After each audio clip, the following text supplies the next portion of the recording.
मेरा सवाल आपसे ये है कि आप शिक्षा की बात कर रही हैं, शिक्षा काबिलियत का क्या पैमाना होता है? लोकसभा में आपके विपक्ष के नेता हैं अधीर रंजन चौधरी, उनकी क्या शिक्षा है, क्या शैक्षिक योग्यता है? एक मिनट, आप मेरे बयान उठाकर देख लीजिए। मेरा मानना है कि संविधान में उनके शैक्षिक नहीं एक मिनट, उनकी शैक्षणिक योग्यता क्या है? मैं एक मिनट, मेरा मानना है, मुझे बोलने दीजिए, सवाल पूछ लिया आपने, अब मेरा जवाब सुनिए। मेरा मानना है कि हमारा संविधान एक अंगूठा छाप व्यक्ति को भी प्रधानमंत्री बनने की अनुमति देता है, मुझे इसमें कोई आपत्ति नहीं है, एब्सोल्युटली। मेरा अपना मानना है कि इस देश में डेवलपिंग इकोनॉमी है, कोई भी बन सकता है। आप अंगूठा छाप हो, आप छठा पास हो, आप 10वां पास हो, आपकी डिग्री फर्जी हो, नकली हो, अगर प्रूफ नहीं हुआ आप बन सकते हैं प्रधानमंत्री।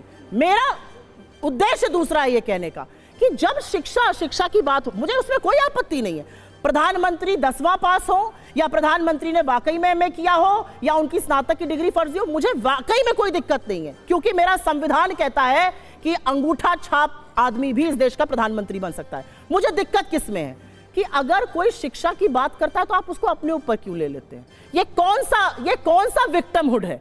कोई कहता है बड़े झूठे होते हैं राजनेता, आजकल लोग बहुत झूठ बोल रहे हैं, अपने ऊपर क्यों ले लेते हैं? कोई कहता है जुमलों की बारिश होने वाली है आज, आप अपने ऊपर, मैंने एक दिन लिख दिया जुमलों की बारिश होने वाली है, आप मोदी जी को ऐसा क्यों? मैंने तो मोदी जी का नाम ही नहीं लिया था, मैं तो किसी शर्मा जी की बात कर रही थी। हर चीज अपने ऊपर ले लेते हैं क्योंकि चोर की दाढ़ी में तिनका है। मेरा मत है इस देश का संविधान सर्वोपरि है, मुझे कोई आपत्ति नहीं है, मुझे कोई आपत्ति नहीं है। मुझे ऐसा लगता है कि हार्वर्ड एजुकेटेड और अंगूठा छाप व्यक्ति इस संविधान को एक दिखता है, जिस संविधान को ये बदलना चाहते हैं इनके लोग बदलने पर लेट। संविधान बदलने की तैयारी कर रहे हैं क्या? वैसे तो संविधान इस देश में एक बार बदला गया था, जब 42वां संविधान संशोधन लाया गया था 1976 में, और सारे लोगों के मानवाधिकार समाप्त कर दिए गए थे। पुलिस आपको पकड़ के ले जा सकती थी, आप कोर्ट भी नहीं जा सकते थे, सारे विपक्ष को जेल में डाल दिया गया था। और कैसे बदला गया था? जब इस देश के हाई कोर्ट ने एक जजमेंट दिया था कि प्रधानमंत्री के रूप में इंदिरा गांधी जी का चुनाव भ्रष्टाचार और धांधली के कारण निरस्त कर दिया था, 6 साल चुनाव लड़ने पर प्रतिबंध लगा दिया था, तब संविधान बदला गया था। तो बदले गए नहीं, बदल चुके हैं वाले ये लोग हैं। एक बात कहना चाहता हूं, आपने अधीर रंजन चौधरी जी के बारे में बोल के इनको कितनी इनकी, अरे भाई आपने अपने टर्न पे बोली, आप बीच में मैंने आपके नहीं बोला था, मैं कह रहा हूं अधीर रंजन चौधरी जी को बोल के आपने कैसी दुखती नस दबा दी। ये पहली बार ऐसा हुआ है जब इस देश में विश्वास मत के ऊपर बहस शुरू हुई और नेता प्रतिपक्ष ने शुरुआत नहीं की, और तो और बोलने वालों की सूची में नेता प्रतिपक्ष का नाम नहीं, अधीर रंजन चौधरी जी का। और आज खड़गे जी का बयान है कि हां सोनिया जी और राहुल जी ने मुझे बनाया है, मुझे नियुक्त किया है अध्यक्ष के रूप में, जिसको आज तक ये कहते थे लोकतांत्रिक तरीके से। और दूसरा उदाहरण मैं देना चाहता हूं, डॉक्टर मनमोहन सिंह ने प्रणब मुखर्जी जी की पुस्तक विमोचन के समय सोनिया गांधी जी की उपस्थिति में कहा कि जब मुझे प्रधानमंत्री बनने के लिए कहा गया तो मैं प्रणब दा के पास गया, मैंने कहा प्रणब दा आप मुझसे अधिक योग्य हैं। आगे उनका सेंटेंस है डॉक्टर मनमोहन सिंह का, प्रणब दा आप सबसे अधिक योग्य हैं, मगर मैडम ने मुझे कहा है।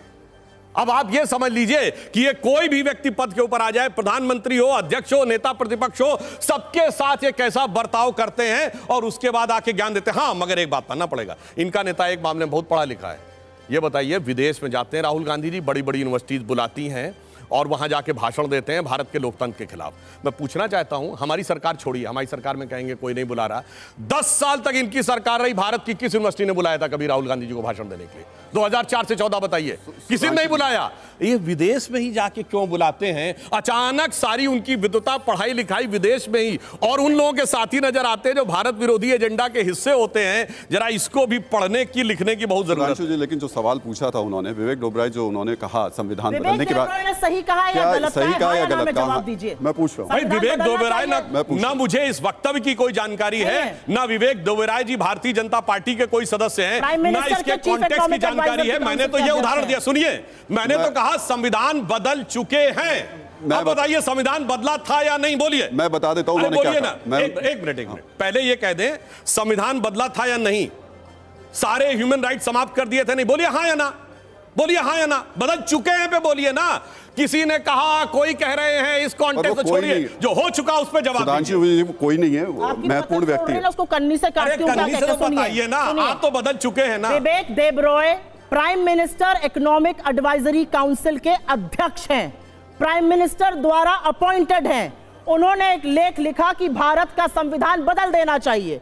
आप उसका समर्थन करते हैं या उसकी खिलाफत करते हैं? और अगर खिलाफत करते हैं तो सैक करिए उनको, बर्खास्त करिए। जवाब ले चलिए, इन्होंने एक मिनट, इन्होंने बहुत बोला, इन्होंने नेता जवाब तो लेने दीजिए। अरे एक जवाब, आप ही के सवाल का जवाब ले, आपके सवाल का जवाब ले लेते हो, बताइए। चलिए अब मैं बताता हूं, इन्होंने तो कहा विवेक ओबेरॉय का, आप सुनिए, आप ही के सवाल का जवाब। इनके नेता प्रतिपक्ष अधीर रंजन चौधरी ने 370 के ऊपर सदन के पटल पर कहा कि भारत के संविधान के अनुसार भारत सरकार को अधिकार ही नहीं है ये 370 चेंज करने का, चूंकि यूएन का मुद्दा है। बोलिए, आप सहमत है कि नहीं? ये तो आपके नेता प्रतिपक्ष का बयान है, जवाब दीजिए।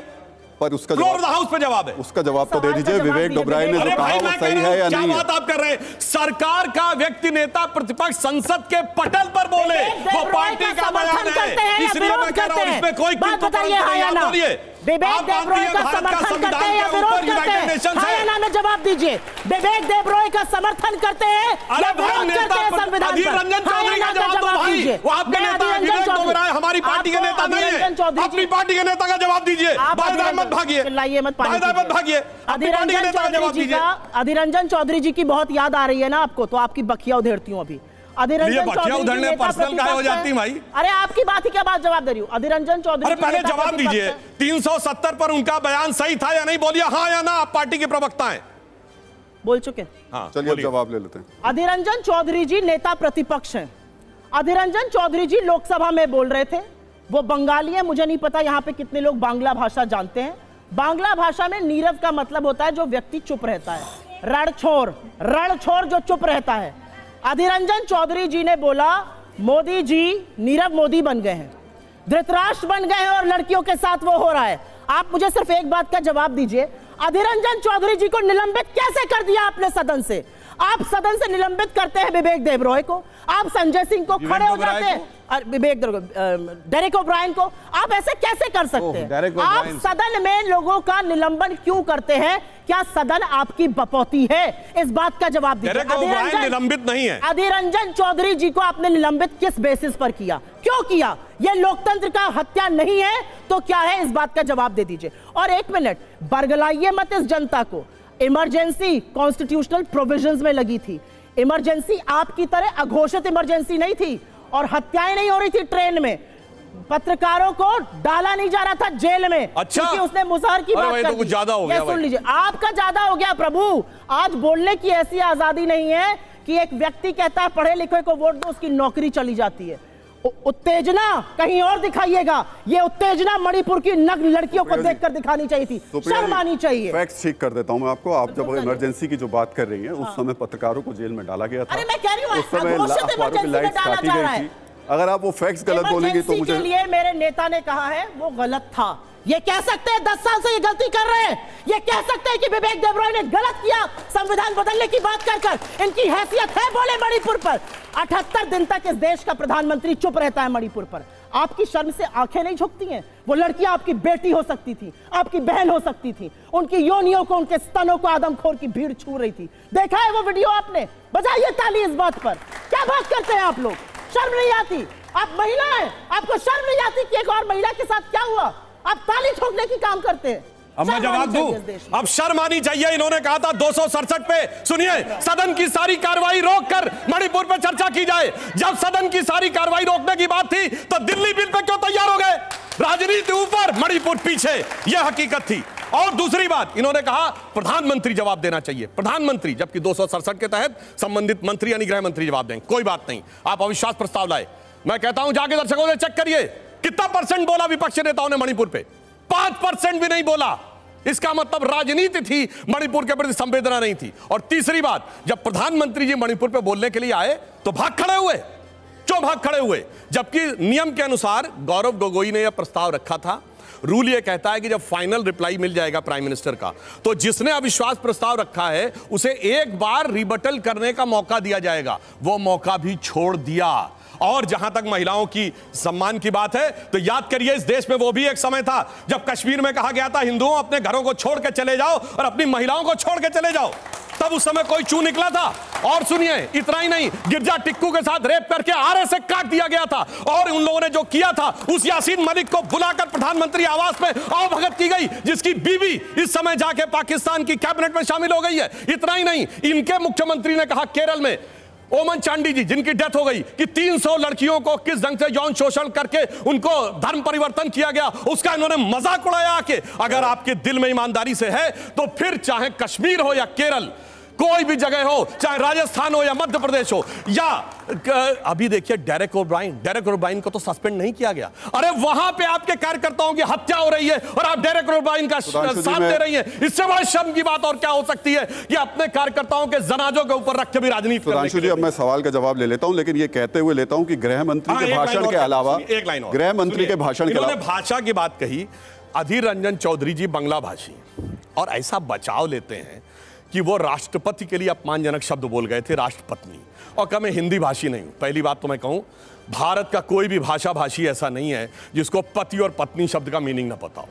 चलिए मान लिया उनसे गलती हो गई, मगर ये कितना हास्यास्पद है।